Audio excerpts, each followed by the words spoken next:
નાણું અને બેન્કિંગ એટલે કે આપણું સમષ્ટિલક્ષી પેપર 1 અને એમાં પેપરનું જે હેડિંગ છે નાણું અને બેન્કિંગ, બરાબર. એમાં આપણે આગળ વધીએ. લાસ્ટ ટાઈમ આપણે નાણું કોને કહેવાય, પછી નાણાંનો અર્થ, નાણાંની વ્યાખ્યાઓ, નાણાંના કાર્યો, નાણાંનું મહત્વ અને નાણાંની મર્યાદાઓ. ત્યાર પછી આપણે નાણાંના મૂલ્યનું માપન, ભાવ સૂચકાંક, સાદા સૂચકાંકની રચના, ભારિત સૂચકાંકની રચના, સૂચકાંકના પ્રકારો અને સૂચકાંકના ફાયદા અને ગેરફાયદા, મર્યાદાઓ, સૂચકાંકની રચના કરવામાં પડતી મુશ્કેલીઓ. અને પછી આપણે એક વસ્તુ એ પણ જોઈ હતી કે ભાઈ ચલણી નાણું બહાર પાડવાની પદ્ધતિઓ. તો આટલું વસ્તુ આપણે આપણું જે સમગ્ર લક્ષી અર્થશાસ્ત્ર 1 એટલે કે નાણું અને બેન્કિંગ છે તેમાં આપણે ચલવેલું છે. ઓકે, આપણું જે ત્રીજો ટોપિક છે એ ખાસ કરીને આપણે જાણીએ છીએ તે પ્રમાણે એ છે નાણાંના મૂલ્ય નિર્ધારણના સિદ્ધાંતો. એ કયા સિદ્ધાંતો છે? નાણાંના મૂલ્યને નક્કી કરતા સિદ્ધાંતો. ઓકે, તો આપણે જાણીએ છીએ તે પ્રમાણે કે આપણો ત્યાર પછીનો જે મુદ્દો છે એ છે નાણાંના મૂલ્ય અંગેના સિદ્ધાંતો. ઓકે, તો આપણે જાણીએ છીએ તે પ્રમાણે કે ખાસ કરીને જ્યાં નાણું શબ્દ આવે ત્યાં ખાસ કરીને નાણાંની ખરીદ શક્તિનો ઉલ્લેખ ચોક્કસ થતો હોય, નાણાંના મૂલ્યનો ચોક્કસ રીતે ઉપયોગ થતો હોય. તો સામાન્ય રીતે આપણું જે આ સિદ્ધાંતનું હેડિંગ છે નાણાંનું મૂલ્ય, તો પહેલા તો આપણને એ વસ્તુ ખૂબ ક્લિયર કટ મગજમાં હોવી જોઈએ કે ભાઈ નાણાંનું મૂલ્ય એટલે શું. What is the meaning of value of money, આપણે એમ કહીએ તો કે ભાઈ નાણાંનું મૂલ્ય એટલે એક જ સેન્ટેન્સમાં આપણે કહેવાનું કે નાણાંની ખરીદ શક્તિ. નાણાંનું મૂલ્ય મીન્સ શું? તો કે નાણાંની ખરીદ શક્તિ. નાણાંની ખરીદ શક્તિ એટલે શું? તો કે નાણાંના એક એકમ દ્વારા જેટલી પણ ચીજ વસ્તુઓ અને સેવાઓ ખરીદી શકાતી હોય એને આપણે નાણાંનું મૂલ્ય કે નાણાંની ખરીદ શક્તિ કહીએ છીએ. ફરી પાછું આપણે જાણીએ છીએ તે પ્રમાણે કે વસ્તુનું મૂલ્ય એટલે આપણને ખબર છે કે બજારમાં આપણે જઈએ અને આપણે બટાકા ખરીદવાના હોય તો આપણને ખબર છે કે ભાઈ 20 રૂપિયા કિલો કે 30 રૂપિયા કિલો છે. તો આપણે કહીએ કે બટાકાનું મૂલ્ય કેટલું થયું, બટાકાની કિંમત કઈ થઈ, તો કે ભાઈ 30 રૂપિયા થયા.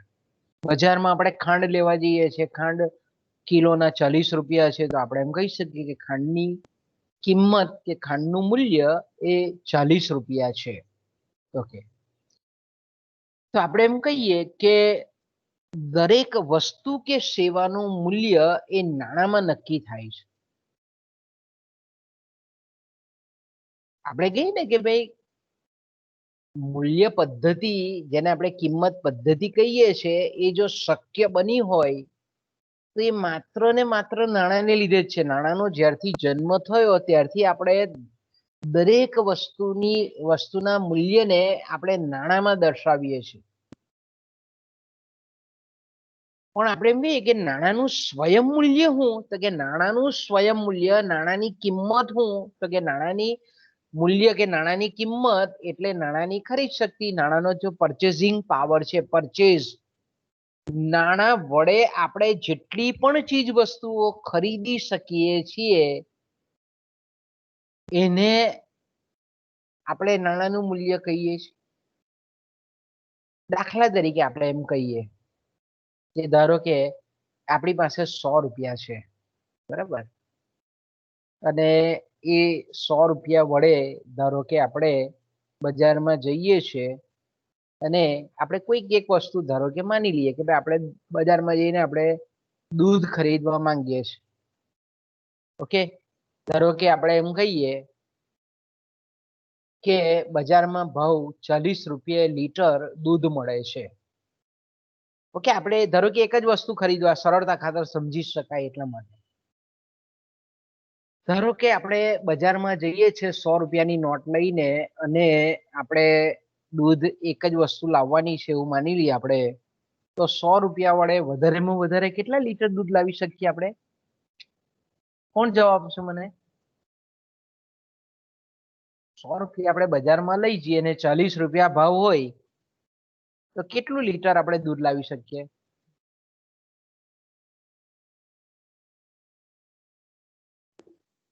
બે litre 500. 2 litre. Okay fine, 2.5 litre લાવી શકીએ, 2 લીટર અને 500 ગ્રામ આપણે લાવી શકીએ. તો આપણે એમ કહી શકીએ કે 100 રૂપિયાનું મૂલ્ય કેટલું થયું?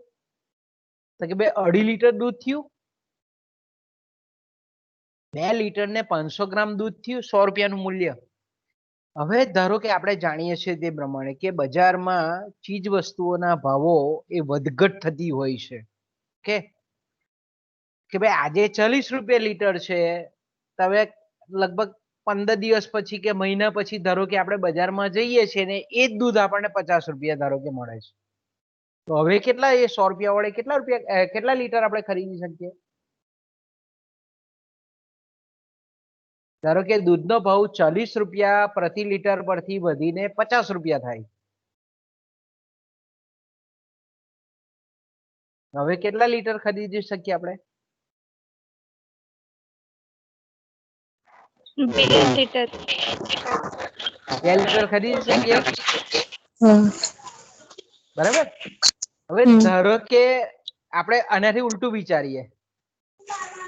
ધારો કે સરકારે સબસિડી આપી, પછી આપણે એમ કહીએ કે પશુપાલકોને વધારે પ્રોત્સાહન આપ્યું, ઘાસચારો ખૂબ સસ્તા ભાવે આપ્યો, દૂધનું ઉત્પાદન પુષ્કળ વધ્યું અને બજારમાં આપણે એમ કહીએ કે ધારો કે દૂધનો ભાવ 25 રૂપિયા લીટર થઈ ગયો.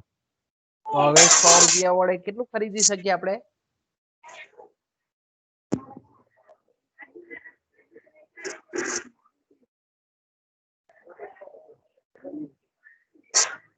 ભાવ ઘટી ગયો બજારમાં, 25 રૂપિયા લીટર થઈ ગયો. ધારો કે 3 લીટર ની આપણે ઉપર કેટલા ખરીદી 4 શકીએ. લીટર ખરીદી શકીએ. ઓકે બરાબર.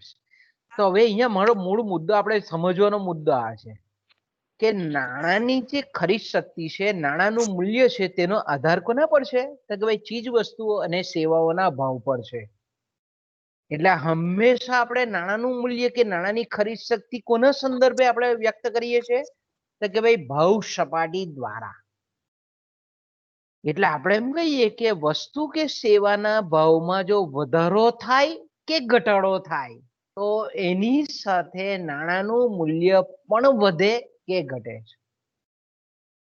તો આપણે એમ કહીએ કે નાણાંની ખરીદ શક્તિ, નાણાંનું મૂલ્ય વધે છે કે ઘટે છે એને માપતી પદ્ધતિ આપણે ગયા પીરિયડમાં જોઈ ગયા. એ સૂચકાંક પદ્ધતિ દ્વારા પહેલાના સમય બિંદુ કરતા અત્યારે નાણાંની ખરીદ શક્તિ, નાણાંનું મૂલ્ય કેટલું છે એ આપણે ભાવ સૂચકાંક પદ્ધતિ દ્વારા માપી શકીએ છીએ. તો ભાવ સૂચકાંક પદ્ધતિ ખાલી એટલો જ રોલ ભજવે છે કે નાણાંના મૂલ્યમાં, નાણાંની ખરીદ શક્તિમાં કેટલો વધારો થયેલો છે કે કેટલો ઘટાડો થયેલો છે એ આપણને સૂચવે છે. પણ નાણાંનું મૂલ્ય કે નાણાંની ખરીદ શક્તિ કઈ રીતે નક્કી થાય છે એ આપણને સૂચકાંક પદ્ધતિ દ્વારા જાણવા મળતું નથી. તો આપણે જાણીએ છીએ તે પ્રમાણે કે નાણાંનું મૂલ્ય, નાણાંની કિંમત, નાણાંની ખરીદ શક્તિ કેવી રીતે નિર્ધારિત થાય છે એ સમજાવતા જે સિદ્ધાંતો છે તેને આપણે કહીએ છીએ નાણાંના મૂલ્ય અંગેના સિદ્ધાંતો.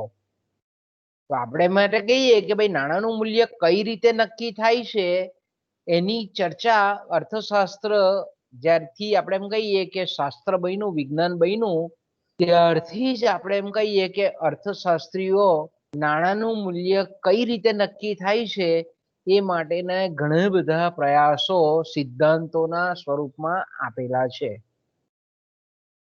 તો આ જે બધા અર્થશાસ્ત્રીઓએ નાણાંની ખરીદ શક્તિ, નાણાંની કિંમત કે નાણાંનું મૂલ્ય કઈ રીતે નક્કી થાય છે એ સમજાવતા અત્યાર સુધીના જે સિદ્ધાંતો આપણને અર્થશાસ્ત્રીઓ આપેલા છે એને આપણે બે ભાગમાં વહેંચીએ છીએ. પહેલો જે સિદ્ધાંત છે તેને આપણે નાણાં પરિમાણનો સિદ્ધાંત અથવા તો એને નાણાંના પુરવઠાનો સિદ્ધાંત તરીકે પણ ઓળખીએ છીએ. પહેલો જે સિદ્ધાંત છે તેને શું કહીએ છીએ આપણે? નાણાંના પરિમાણનો સિદ્ધાંત, નાણાંના પુરવઠાનો સિદ્ધાંત. ઇંગ્લિશમાં જો એને કહેવું હોય the quantity theory of money આપણે એમ કહી શકીએ. અને બીજો જે સિદ્ધાંત છે એને આપણે કહીએ છીએ આવક અને ખર્ચનો સિદ્ધાંત, ઇન્કમ એક્સપેન્ડિચર થિયરી. તો આપણે એમ કહીએ કે નાણાં પરિમાણનો કે પરીક્ષામાં જો નાણાં પરિમાણની જગ્યાએ જો નાણાંના પુરવઠા શબ્દનો ઉપયોગ કરવામાં આવે તો તમારે ગભરાઈ જવાનું નહીં. નાણાંનું પરિમાણ ગણો કે પુરવઠો ગણો એ બંને એક જ બાબત છે. તો આપણે એમ કહીએ કે નાણાંનો જે પરિમાણનો સિદ્ધાંત છે એમાં ખાસ કરીને મેં કીધું તેમ કે પ્રશિષ્ટ અર્થશાસ્ત્રીઓ અને એમાં પણ ખાસ કરીને ઇરવિંગ ફિશરે 1911માં એમનો સિદ્ધાંત આપેલો છે. પછી આપણે એમ કહીએ છીએ કે આધુનિક અર્થશાસ્ત્રીમાં, નાણાવાદી અર્થશાસ્ત્રીમાં જેને આપણે શિકાગો યુનિવર્સિટીના ડોક્ટર મિલ્ટન ફ્રીડમેન કહીએ છીએ, એમણે એ નાણાં પરિમાણના સિદ્ધાંતનું પુનઃ સંસ્મરણ કરેલું છે, સંસ્કરણ કરેલું છે. ફરીથી એને આપણે એમ કહીએ કે પુનર્જીવિત કરેલો છે.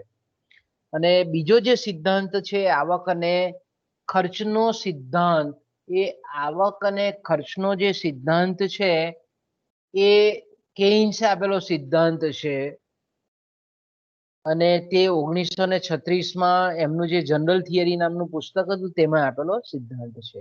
તો આજે જે આપણે ભણવાના છે એ છે નાણાં પરિમાણનો ઇરવિંગ ફિશરે આપેલો સિદ્ધાંત.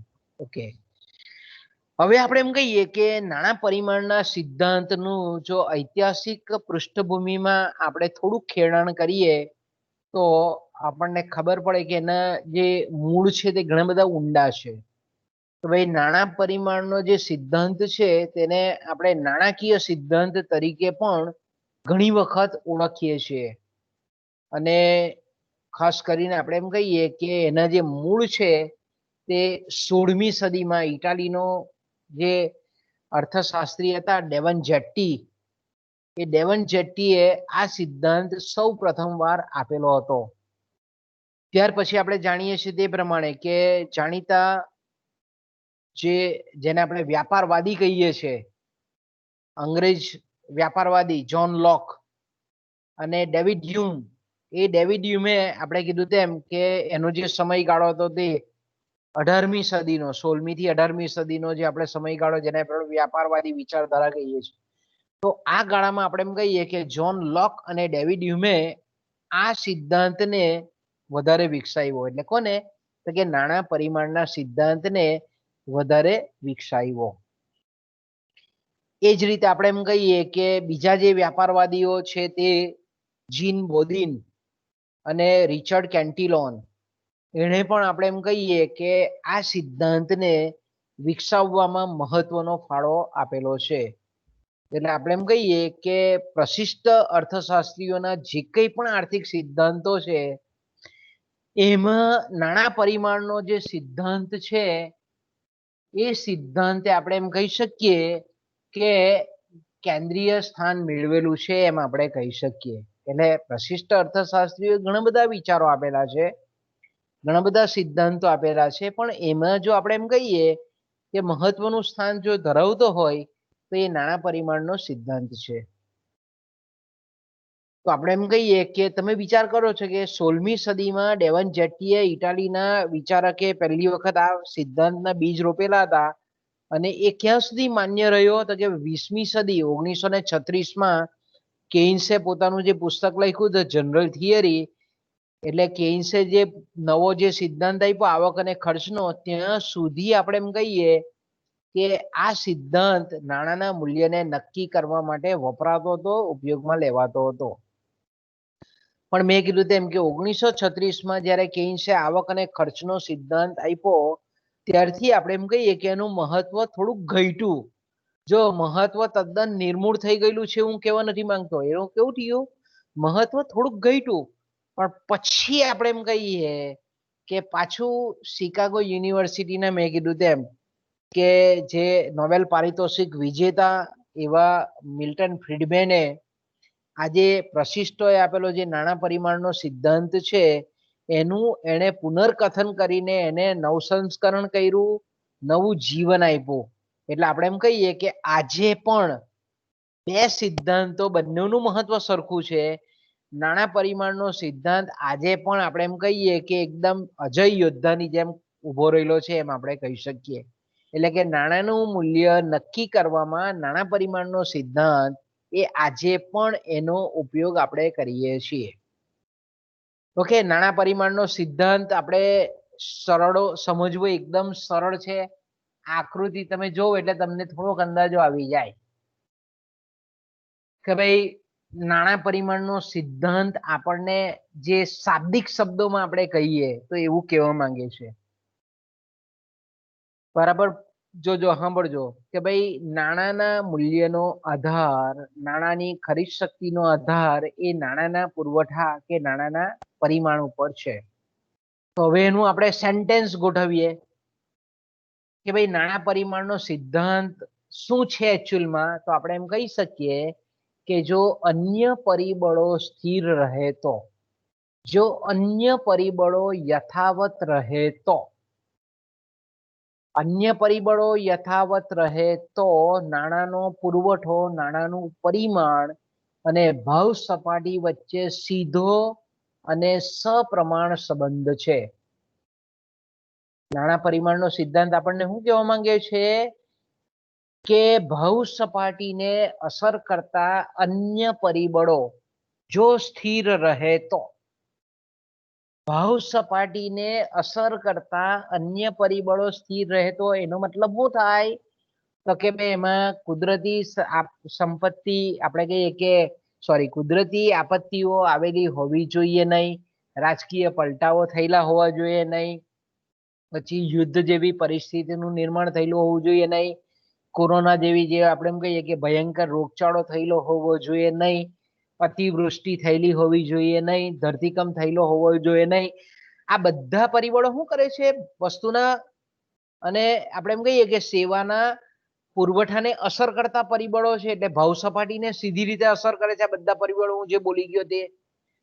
તો આ બધા પરિબળો જ્યારે સ્થિર રહે તો, અન્ય પરિબળો સ્થિર રહે તો મતલબ શું થાય કે ભાવ સપાટીને અસર કરતા અન્ય પરિબળો જો સ્થિર રહે તો, ભાવ સપાટીને અસર કરતું પરિબળ બીજું કયું છે તો કે અગત્યનું આપણે જે સમજવા માંગીએ તે નાણાંનું પરિમાણ પણ એક અગત્યનું પરિબળ છે. હું બીજા પરિબળોની ચર્ચા કરી ગયો તે તો ખરા જ, પણ નાણાં પરિમાણ સિવાયના અન્ય પરિબળો જો સ્થિર રહે તો નાણાંનો પુરવઠો અર્થતંત્રમાં જો વધારવામાં આવે, નાણાંનું પરિમાણ જો વધારવામાં આવે તો આપણે એમ કહીએ કે ભાવ સપાટી જે દરે નાણાંનો પુરવઠો વધારવામાં આવે છે એ દરે ચીજ વસ્તુઓ અને સેવાઓના ભાવોમાં વધારો થાય છે. અને જે દરે નાણાંનું પરિમાણ વધે છે એ જ દરે નાણાંનું મૂલ્ય ઘટે છે. ફરી પાછું કે જો અન્ય પરિબળો યથાવત રહે, અન્ય પરિબળો સ્ટેટિક રહે, અન્ય પરિબળો જો સ્થિર રહે તો નાણાંનું પરિમાણ, નાણાંનો પુરવઠો અને ભાવ સપાટી, સામાન્ય ભાવ સપાટી વચ્ચે સીધો અને સપ્રમાણ સંબંધ છે. અને આપણે એમ કહીએ કે ભાવ સપાટી અને નાણાંનું મૂલ્ય વચ્ચે વ્યસ્ત સંબંધ છે. આપણે ગયા પીરિયડમાં જ જોઈ ગયા કે નાણાંનું મૂલ્ય વી બરાબર 1/p. આપણે સૂત્ર વી એટલે વેલ્યુ ઓફ મની, નાણાંનું મૂલ્ય બરાબર 1/p એટલે 1/, પ્રાઇસ લેવલ એટલે ભાવ સપાટી અને નાણાંનું મૂલ્ય એ બે વચ્ચે ઉલટો સંબંધ છે. એટલે આપણે સૂત્રાત્મક રીતે બહુ શોર્ટમાં યાદ રાખવું હોય તો આપણે લખી શકીએ વી બરાબર 1/p અથવા તો નાણાંનું મૂલ્ય બરાબરનું ચિહ્ન 1/, સામાન્ય ભાવ સપાટી. એટલે આપણે 1/, ભાવ સપાટી લખીએ છીએ. એનો મતલબ શું થાય કે નાણાંનું મૂલ્ય અને ભાવ સપાટી વચ્ચે વ્યસ્ત સંબંધ છે. વ્યસ્ત સંબંધ છે એનો મતલબ શું થાય કે ભાવ સપાટી વધે તો નાણાંનું મૂલ્ય ઘટે, અને ભાવ સપાટીમાં જો આપણે એમ કહીએ કે ઘટાડો થાય તો નાણાંના મૂલ્યમાં, નાણાંનું મૂલ્ય એટલે આપણને ખબર છે કે નાણાંની ખરીદ શક્તિ, કે નાણાંના મૂલ્યમાં વધારો થાય. ક્યારે? કે ભાવ સપાટી જો નીચી જાય, દરેક ચીજ વસ્તુઓના અર્થતંત્રમાં ભાવો જો ઘટવા માંડે તો નાણાંનું મૂલ્ય એ ઉત્તરોત્તર વધતું જાય. આપણે જોયું તે પ્રમાણે કે ભાઈ 100 રૂપિયા આપણી પાસે દાખલા તરીકે 100 રૂપિયા છે, પણ દૂધનો ભાવ જો 50 રૂપિયા થાય એટલે કે વધે તો આપણે 2 લીટર ખરીદી શકીએ. દૂધનો ભાવ જો 50 રૂપિયા પરથી ઘટીને 25 રૂપિયા થાય તો આપણે 4 લીટર વસ્તુ ખરીદી શકીએ. તો આપણે એમ કહીએ કે નાણાંની જે ખરીદ શક્તિ છે, નાણાંનું જે વજન છે ખરીદવાનું, તે કોના સંદર્ભમાં છે? તો કે ભાઈ ભાવો પર છે. ભાવો જો વધે તો નાણાંની ખરીદ શક્તિ, નાણાંનું મૂલ્ય એ આપણને ઘટતું જતું જોવા મળે છે. એટલે નાણાં પરિમાણનો સિદ્ધાંત આપણને આ રીતે સમજાવે છે કે અર્થતંત્રમાં જો અવિરત રીતે એટલે આપણે એમ કહીએ કે જો કોઈ પણ જાતના નિયંત્રણ વગર, કોઈ પણ જાતના અંકુશ વગર જો નાણાંનો પુરવઠો જો અર્થતંત્રમાં વધવા માંડે તો આપણે એમ કહીએ કે એની સીધી જ અસર, એની સીધી જ ઇમ્પેક્ટ એ ચીજ વસ્તુઓ અને સેવાઓના ભાવો પર થાય. સામાન્ય જેને આપણે ભાવ સપાટી કહીએ છીએ એ વધવા માંડે, અને એ વધે એટલે નાણાંનું મૂલ્ય કે નાણાંની ખરીદ શક્તિ ઘટે છે. ઓકે, એનાથી ઉલટું પણ આપણે સેમ વિચારી શકીએ કે અર્થતંત્રમાં જો નાણાંનું પરિમાણ ઘટે, નાણાંનો પુરવઠો ઘટે તો ભાવ સપાટી પણ ઘટે, અને ભાવ સપાટી ઘટે તો નાણાંની ખરીદ શક્તિ વધે, નાણાંનું મૂલ્ય વધે. તો આપણે એમ કહી શકીએ કે નાણાંનો પુરવઠો અને ભાવ સપાટી વચ્ચે સીધો સંબંધ છે, નાણાંનો પુરવઠો અને નાણાંના મૂલ્ય વચ્ચે ઉલટો સંબંધ છે. નાણાંનો પુરવઠો, નાણાંનું પરિમાણ અને ભાવ સપાટી વચ્ચે સીધો સંબંધ છે, જ્યારે નાણાંનો પુરવઠો અને નાણાંનું મૂલ્ય કે જેને આપણે નાણાંની ખરીદ શક્તિ કહીએ છીએ એ બે વચ્ચે ઉલટો કે વ્યસ્ત સંબંધ છે. ઇંગ્લિશમાં એને કહીએ છીએ આપણે ઇન્વર્સ રિલેશનશિપ, ઉલટો સંબંધ. ઉલટી આપણે એમ કહીએ કે ગંગા વહે છે, એટલે આપણે નાણાંનું પરિમાણ વધે તો નાણાંનું મૂલ્ય, નાણાંનું ખરીદ શક્તિ ઘટે છે. હવે નાણાંનો પુરવઠો એટલે તમને તો ખબર હોય છે આપણે કે ભાઈ નાણાંનો પુરવઠો એટલે ખાસ કરીને આપણે એમ કહીએ કે નાણાંના પુરવઠામાં મેં કીધું તેમ કે પહેલું તો આપણે કાયદેસરનું જે ચલણી નાણું છે એ કાયદેસરના ચલણી નાણાંનો સમાવેશ કરીએ છીએ. બરાબર? નાણાંનો પુરવઠો એટલે નાણાંનું પરિમાણ એટલે તમને થોડીક આઈડિયા હોવી જોઈએ કે ભાઈ નાણાંનો પુરવઠો એટલે શું, નાણાંનું પરિમાણ એટલે શું. તો કે ભાઈ એક તો પહેલું તો કાયદેસરનું જે ચલણી નાણું છે તે. કાયદેસરનું ચલણી નાણું એટલે શું? તો કે ભાઈ જે આપણા ભારતની જો વાત કરીએ આપણે તો કાયદેસરનું ચલણી નાણું આપણો રૂપિયો છે અને ધાતુના સિક્કાઓ છે. બરાબર? હવે આપણે જોઈ શકીએ છીએ કે ભાઈ અલગ અલગ મૂલ્યની જે નોટો છે, ચલણી નોટો, 1 રૂપિયાથી માંડીને 2 રૂપિયા, 5 રૂપિયા, 10 રૂપિયા, 20 રૂપિયા, 50 રૂપિયા, 100 રૂપિયા, 200 રૂપિયા, 500 રૂપિયા અને 2000 રૂપિયા, આ જે નોટો છે ચલણી નોટો, એને આપણે કાયદેસરની ચલણી નોટો કહીએ છીએ. એટલે કાયદા દ્વારા છપાયેલી ચલણી નોટો કહીએ છીએ. સરકાર દ્વારા, રિઝર્વ બેંક દ્વારા છપાયેલી ચલણી નોટો કહીએ છીએ.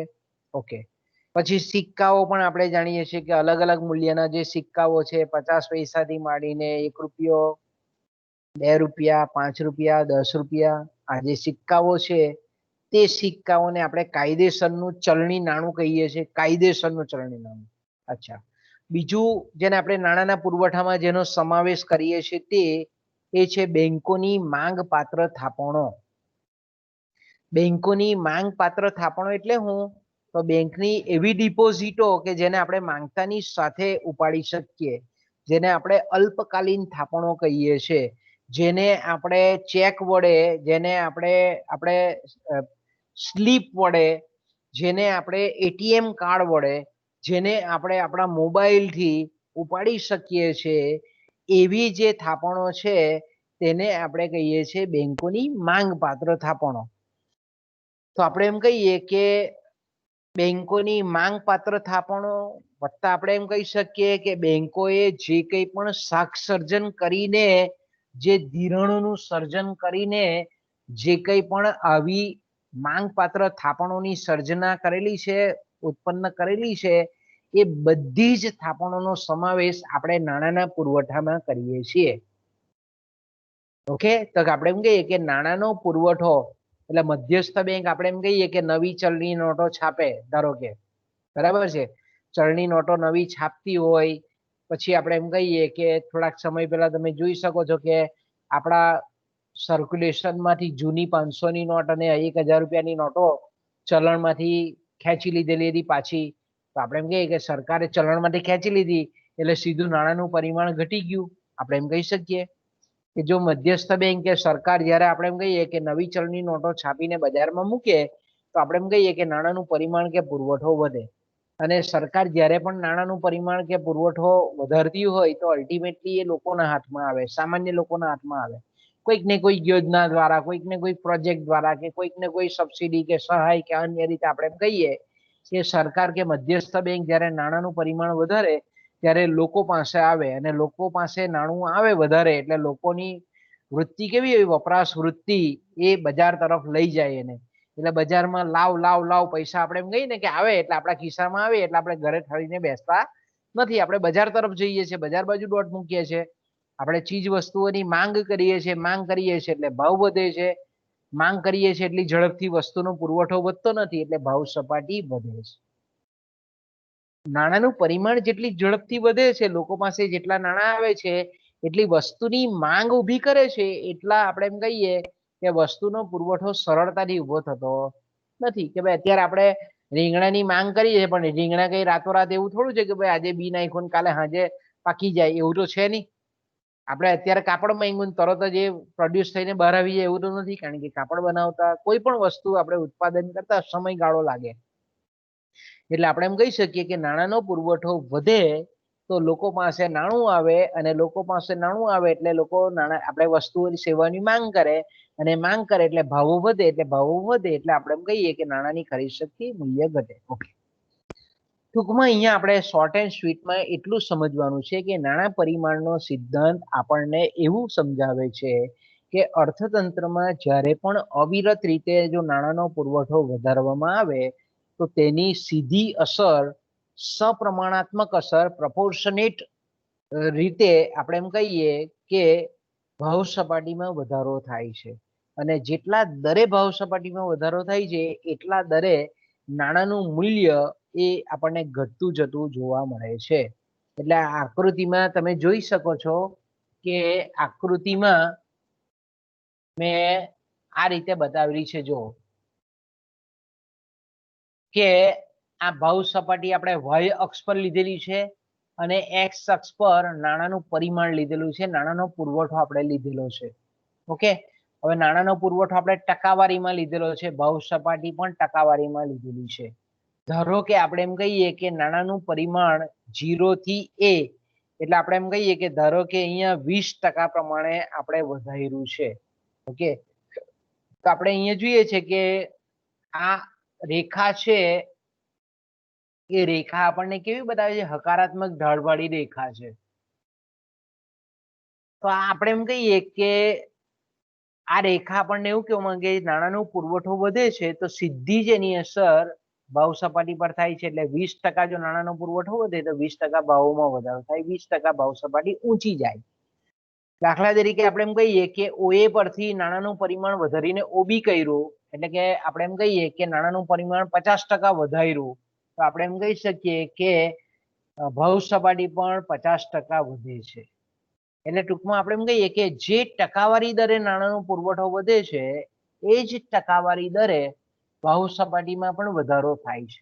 એટલે જ્યારે આ પ્રકારનો સંબંધ હોય સીધો અને સપ્રમાણ, એટલે મેં કીધું તેમ કે જ્યારે આ કોઈ પણ રેખાનો ઢાળ હકારાત્મક હોય ત્યારે આપણે એમ કહીએ કે એક્સ ચલ રાશિ જે છે, એક્સ અક્ષ પરની જે રાશિ છે તે વધતી હોય તો વાય અક્ષ પરની ચલ રાશિ પણ વધે છે. અને તમે અહીંયા જોઈ શકો છો કે આ આખો કાટકોણ છે, બરાબર? કાટકોણ છે, આપણે જે એક્સ અને વાય અક્ષને જે જોડીએ છે તે આપણો 90° ખૂણો છે. અને જ્યારે 90° ખૂણામાંથી એટલે કે ઉદ્ગમ બિંદુએથી બરાબર સીધી રેખા જો ઉપર તરફ નીકળતી હોય એનો મતલબ એમ થાય કે આ ખૂણો 45° બને ને આ ખૂણો 45° બને. એનો મતલબ અહીંયા આપણે અર્થશાસ્ત્રની રીતે કરવાનો છે કે જ્યારે પણ આપણે આ રીતની રેખા જ્યારે ઉદ્ગમ બિંદુએથી નીકળતી હોય અને આ કાટકોણને બે ભાગેથી છેદ આપણે કહીએ કે બે ભાગમાં વહેંચી નાખતી હોય 45-45° ખૂણે, તો એનો મતલબ એવો થાય કે આ બંને ચલ રાશિ વચ્ચે સીધો અને સપ્રમાણ સંબંધ છે.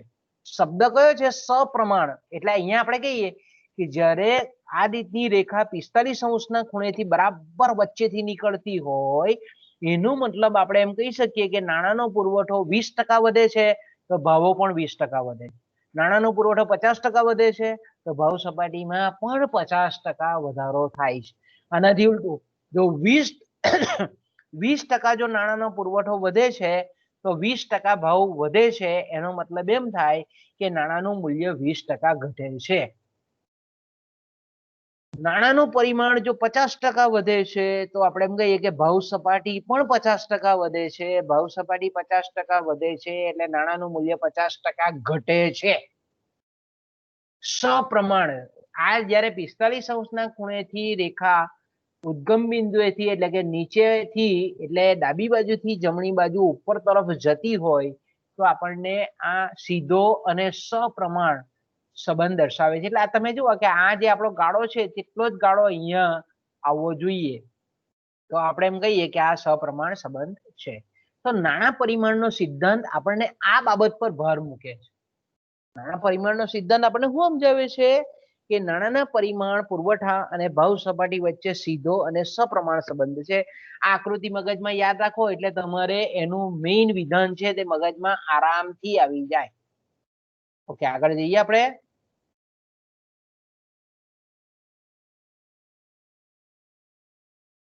ઓકે, હવે આપણે એમ કહીએ કે આ જે નાણાં પરિમાણનો સિદ્ધાંત છે, બરાબર, આપણે જોઈ ગયા તે પ્રમાણે કે ભાઈ આ નાણાં પરિમાણનો જે સિદ્ધાંત છે એને સમજાવવા માટે અર્થશાસ્ત્રીઓએ આપણે એમ કહીએ કે અત્યાર સુધી જે પ્રયાસ કરેલા છે આ પ્રયાસના પરિણામ સ્વરૂપે આપણે એમ કહીએ કે આપણને નાણાં પરિમાણના સિદ્ધાંતના આપણને 3 અભિગમો પ્રાપ્ત થયેલા છે.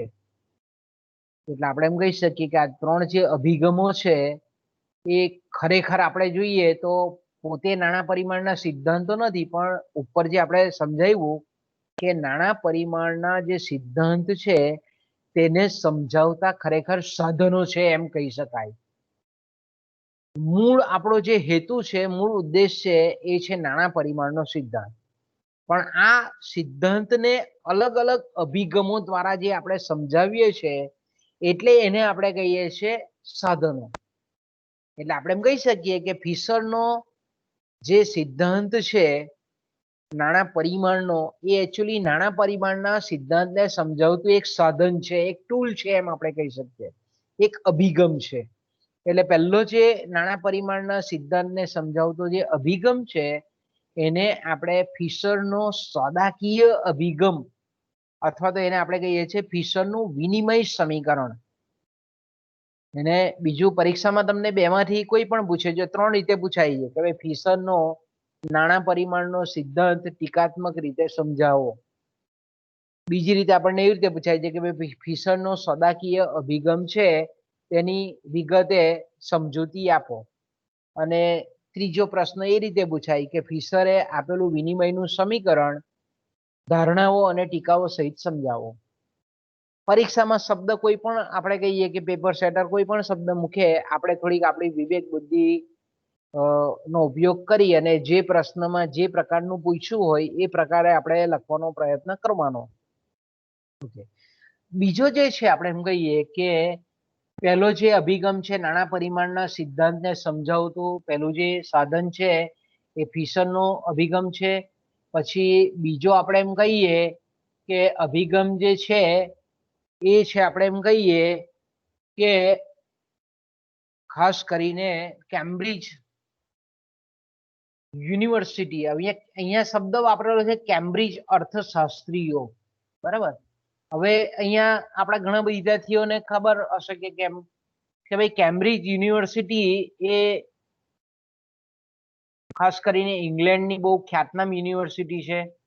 અને આપણે એમ કહીએ કે મોટાભાગના જે પ્રશિષ્ટ અર્થશાસ્ત્રીઓ છે, એડમ સ્મિથથી માંડીને કેઇન સુધીના, એ મોટાભાગના અર્થશાસ્ત્રીઓ એ કેમ્બ્રિજમાં ભણેલા પણ હતા અને ભણાવતા પણ હતા, એટલે ત્યાં પ્રાધ્યાપકો હતા. એટલે આપણે એમ કહી શકીએ કે અર્થશાસ્ત્રમાં જો આંતરરાષ્ટ્રીય કક્ષાએ જો ખ્યાતનામ યુનિવર્સિટી હોય તો આ ઇંગ્લેન્ડની કેમ્બ્રિજ યુનિવર્સિટી. તો આપણે એમ કહીએ કે કેમ્બ્રિજ યુનિવર્સિટીના જે અધ્યાપકો છે, પ્રોફેસરો છે, એમણે આપેલો અભિગમ છે, એટલે આપણે એને કેમ્બ્રિજ અર્થશાસ્ત્રીઓનો અભિગમ પણ કહીએ છીએ. અથવા તો આપણે એમ કહીએ કે ધારો કે એને રોકડ પૂર્ણાંકનું સમીકરણ પણ કહેવામાં આવે છે. એને શું કહેવામાં આવે છે? રોકડ પૂર્ણાંકનું, cash balances, equation of cash balances જેને આપણે કહીએ છીએ. તો આપણે એમ કહીએ કે એને કેમ્બ્રિજ સમીકરણ તરીકે પણ ઓળખવામાં આવે છે. પરીક્ષામાં તમને એ રીતે પણ પૂછે કે ભાઈ કેમ્બ્રિજ અર્થશાસ્ત્રીઓએ આપેલો નાણાં પરિમાણના અભિગમની ટીકાત્મક રીતે સમજૂતી આપો. અથવા પરીક્ષામાં એ રીતે પણ પૂછે કે ભાઈ નાણાં પરિમાણના સિદ્ધાંતને સમજાવતું રોકડ પૂર્ણાંકનું સમીકરણને વિગતે સમજાવો. અથવા તો પર્ટિક્યુલર એવું પણ પૂછે છે કે કેમ્બ્રિજ સમીકરણની વિગતે સમજૂતી આપો, ટીકાત્મક સમજૂતી આપો. અથવા તો એમાંથી પર્ટિક્યુલર એક અર્થશાસ્ત્રી કે જેમાં ખાસ કરીને આપણે એમ કહીએ કે પીગુનું જે સમીકરણ છે, પીગુએ આપેલું કેમ્બ્રિજ સમીકરણ છે, રોકડ પૂર્ણાંકનું સમીકરણ છે, એની ટીકાત્મક સમજૂતી આપો. તો આપણે એમ કહીએ કે અલગ અલગ રીતે આ પ્રશ્નને પરીક્ષામાં પૂછી શકીએ પેપર સેટર. પણ મેં કીધું તેમ કે ભાઈ એને આપણે બરાબર રીતે સમજવાની કોશિશ કરવાની કે ભાઈ આપણે એકચ્યુઅલીમાં શું પૂછે છે એમ. ઓકે, પછી આપણે એમ કહીએ કે પ્રોફેસર મિલ્ટન ફ્રીડમેનનો અભિગમ. ઓકે, મિલ્ટન ફ્રીડમેને આપણે એમ કહીએ તે પ્રમાણે કે આ જે નાણાં પરિમાણનો સિદ્ધાંત છે એ મેં કીધું તેમ કે 20મી સદીમાં એટલે કે 1936માં જ્યારે કેઇન્સે આવક અને ખર્ચનો સિદ્ધાંત આપ્યો, હવે એ પછી જે નાણાં પરિમાણના સિદ્ધાંત આપણે એમ કહીએ કે થોડો ડીમ થઈ ગયો, થોડું મહત્વ એનું ઘટ્યું. હવે એ મહત્વ પુનઃ સ્થાપિત થાય એટલા માટે આપણે એમ કહીએ કે મિલ્ટન ફ્રીડમેને નાણાં પરિમાણના સિદ્ધાંતનું નાણાંની માંગના વિધેયના સંદર્ભમાં એણે સમજૂતી આપેલી છે. એકચ્યુઅલી એનું કહેવું છે એવું હતું કે ભાઈ નાણાં પરિમાણનો જે સિદ્ધાંત છે તે વાસ્તવમાં નાણાંની માંગનો સિદ્ધાંત છે. નાણાંની માંગના વિધેયના સંદર્ભમાં એણે એ સિદ્ધાંતની રજૂઆત કરેલી છે. તો આપણે એમ કહી શકીએ કે આ જે ત્રણે ત્રણ આપણા અભ્યાસક્રમમાં છે, એટલે આપણે ક્રમશઃ આપણે એને તપાસીશું. પહેલો જે આપણે એમ કહીએ કે નાણાં પરિમાણ સિદ્ધાંતને સમજાવતો ફિશરનો નાણાં પરિમાણનો સિદ્ધાંત કે જેને આપણે સોદાકીય અભિગમ અથવા તો એને આપણે વિનિમય સમીકરણ કહીએ છીએ, એની આપણે ચર્ચા શરૂઆત કરીએ આપણે. ઓકે, તો આપણે જાણીએ છીએ તે પ્રમાણે ઇકોનોમિક્સનો ઇર્વિંગ ફિશર એ આપણે જાણીએ છીએ તે પ્રમાણે કે અમેરિકાના અર્થશાસ્ત્રી હતા અને એમણે ખાસ કરીને મેં કીધું તેમ કે એમણે પોતાનું જે પુસ્તક the purchasing power of money 1911માં એમણે લખેલું હતું અને પ્રસિદ્ધ કરેલું હતું. અને આ મેં કીધું તેમ કે એના પુસ્તકનું જે નામ છે તે the purchasing power of money. Money એટલે આપણે નાણું ખબર છે, પરચેસિંગ પાવર એટલે ખરીદ શક્તિ, પરચેસ એટલે ખરીદવું અને પાવર એટલે શક્તિ. તો આપણે એમ કહીએ કે નાણાંની ખરીદ શક્તિ, એના પુસ્તકનું હેડિંગ જ આપણને ખબર પડે છે કે નાણાંની ખરીદ શક્તિ, the purchasing power of money. પરીક્ષામાં તમને કદાચ કોઈ વખત પૂછે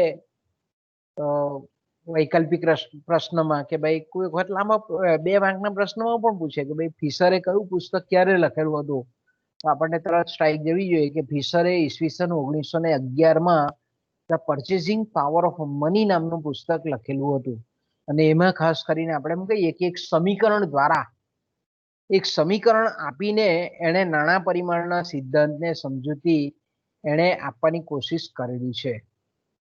એટલે આપણે એમ કહી શકીએ કે ખાસ કરીને એમણે જે સમીકરણ આપ્યું તેને આપણે વિનિમયનું સમીકરણ કહીએ છીએ. અને ખાસ કરીને આપણે એમ કહીએ કે પ્રશિષ્ટ અર્થશાસ્ત્રી તરીકે ફિશરને આપણે ઓળખાવીએ છીએ. કારણ કે એને આપણે એમ કહીએ કે એના જે વિચારો હતા, ભલે એણે પુસ્તક 1911માં આપ્યું છતાં પણ આપણે એમ કહીએ કે એના સિદ્ધાંતમાં જે બેઝિકલી ધારણાઓ છે, મૂળભૂત ધારણાઓ છે, એ પ્રશિષ્ટ અર્થશાસ્ત્ર ને મળતી આવે છે. એટલે આપણે એને પ્રશિષ્ટ વિચારક તરીકે મૂકીએ છીએ સામાન્ય રીતે. તો આપણે એમ કહીએ કે આ જે સમીકરણ છે એમાં ખાસ કરીને એણે કીધું કે ભાઈ નાણાંનું, આપણે પહેલા ચેપ્ટરમાં જોઈ ગયેલા હતા ભાઈ નાણાંના કાર્યો, ઘણા બધા કાર્યો છે. બરાબર, નાણાંનું પ્રાથમિક કાર્યો, નાણાંના આનુષંગિક કાર્ય, નાણાંના ગૌણ કાર્ય. એમાં પણ આપણે જોયું તે પ્રમાણે કે વિનિમયનું માધ્યમ, મૂલ્યનો માપદંડ, મૂલ્યનો સંગ્રાહક, મૂલ્યનું હસ્તાંતરણ, ઘણા બધા આપણે એમ કહીએ કે એના કાર્યો જોઈ ગયા. તો અહીંયા જે ફિશર જે એવું કહેવા માંગે છે કે પ્રશિષ્ટ અર્થશાસ્ત્રીઓ જે માનતા હતા કે ભાઈ અર્થતંત્રમાં નાણાંનું એક અને માત્ર એક જ કાર્ય છે. પ્રશિષ્ટ અર્થશાસ્ત્રીઓ શું કહેતા હતા કે અર્થતંત્રમાં નાણાંનું એક અને માત્ર એક કાર્ય છે, અને એ છે વિનિમયના માધ્યમ તરીકેનું કાર્ય. વિનિમયના માધ્યમ તરીકેનું કાર્ય એનો મતલબ શું થાય કે ભાઈ નાણાં વડે આપણે માત્ર ને માત્ર ચીજ વસ્તુઓ અને સેવાઓ ખરીદી અને વેચવાનું કામ કરીએ છીએ, સોદાઓને પાર પાડવાનું કામ આપણે કરીએ છીએ. એટલે આપણે એમ કહીએ કે વિનિમયના માધ્યમ તરીકેનું જ કાર્ય, કારણ કે નાણાંના ઘણા બધા કાર્યો છે આપણે જોઈ ગયા તે પ્રમાણે. એના સ્થિર કાર્યો, એના ગતિશીલ કાર્યો, માધ્યમ, વિનિમયનું માધ્યમ આવે છે, પછી મૂલ્યનો સંગ્રાહક છે, મૂલ્યનો સંચય છે, મૂલ્યનો માપક છે, માપદંડ છે, રાષ્ટ્રીય આવકની વહેંચણી તરીકેનું એક સરળ અસ્કયામત તરીકેનું કાર્ય, ઘણા બધા કાર્યો આપણે જોઈ ગયા. તો આપણે એમ કહીએ કે આ સમીકરણ માત્ર ને માત્ર મેં કીધું તેમ કે ભાઈ ખાસ કરીને વિનિમયના જે માધ્યમ તરીકેનું કાર્ય છે એની જ એ સમજૂતી આપે છે. અને બીજી એક વસ્તુ ને અહીંયા એવું કહેવા માંગે છે કે નાણાંની જે માંગની મૂલ્ય સાપેક્ષતા છે એ કેટલી છે? એકમ બરાબર છે. તો અહીંયા શબ્દ પ્રયોગ આ રીતનો કરેલો છે કે પ્રશિષ્ટ અર્થશાસ્ત્રીઓ જે રીતે કહેતા હતા તે પ્રમાણે કે ભાઈ નાણું માત્ર વિનિમયનું માધ્યમ છે અને નાણાંની માંગની મૂલ્ય સાપેક્ષતા છે તે કેવી છે? એક જેટલી છે, એકમ જેટલી છે. એનો મતલબ શું થાય? હવે એક એની માંગની મૂલ્ય સાપેક્ષતા એકમ જેટલી છે એનો મતલબ શું થાય કે નાણાંનું પરિમાણ જેટલું વધારવામાં આવે એટલી જ એની વિનિમયના માધ્યમ તરીકે માંગ થાય. ફરી પાછું કે નાણાંનો પુરવઠો આપણે એમ કહીએ કે ધારો કે 2% પ્રમાણે વધારવામાં આવે છે, તો લોકો આપણે એમ કહીએ કે અર્થતંત્રમાં જે નાણાંની માંગ કરે છે 2%ની, એના માટે કરે છે માત્ર ને માત્ર ચીજ વસ્તુ અને સેવાઓ ખરીદવા અને વેચવા માટે કરે છે. એટલે સોદાઓને પાર પાડવા માટે જ કરે છે. એટલે જેટલો ટકાવારી નાણાંના પુરવઠામાં વધારો થાય એ બધી જ જે ટકાવારી વધારોને લોકો પાસે જે નાણું આવે છે એ બધું માત્ર ને માત્ર એ વસ્તુ કે સેવાઓ ખરીદી અને વેચવા માટે જ એનો ઉપયોગ કરે છે. એટલે આપણે એમ કહી શકીએ કે નાણાંના મૂલ્યનો આધાર ફિશરના મતે અમુક ચોક્કસ સમયે પ્રવર્તમાન નાણાંની માંગ અને નાણાંના પુરવઠા પર છે. અહીંયા શું કહે છે? ફિશર કહે છે કે નાણાંનું મૂલ્ય કે નાણાંની ખરીદ શક્તિને આપણે જો જાણવું હોય તો આપણે એમ કહીએ કે અમુક ચોક્કસ સમયે પ્રવર્તમાન જે નાણાંની માંગ અને નાણાંનો પુરવઠો છે એનો આપણે તાગ મેળવીએ, એ જો આપણે મેળવી રહીએ તો આપણે એમ કહીએ કે નાણાંના મૂલ્યને, નાણાંની ખરીદ શક્તિને આપણે માપી શકીએ. ઓકે, હવે આપણે આપણો પીરિયડ છે બાળકો એ આપણો પાછો 2:15 પીરિયડ છે, એટલે આપણે પાછા મળીશું. અહીંયા અટકીએ કારણ કે તમારો પછી પીરિયડ હશે.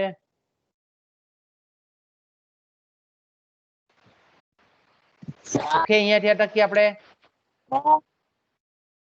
2:15 પાછા ભેગા થઈશું. બરાબર, હું લિંક તો મોકલું જ છું, મેસેજ તો પાછો મોકલું જ છું તમને. 2:15 પાછા એક્ટિવલી આપણે ભેગા થઈએ. બરાબર, ચાલો.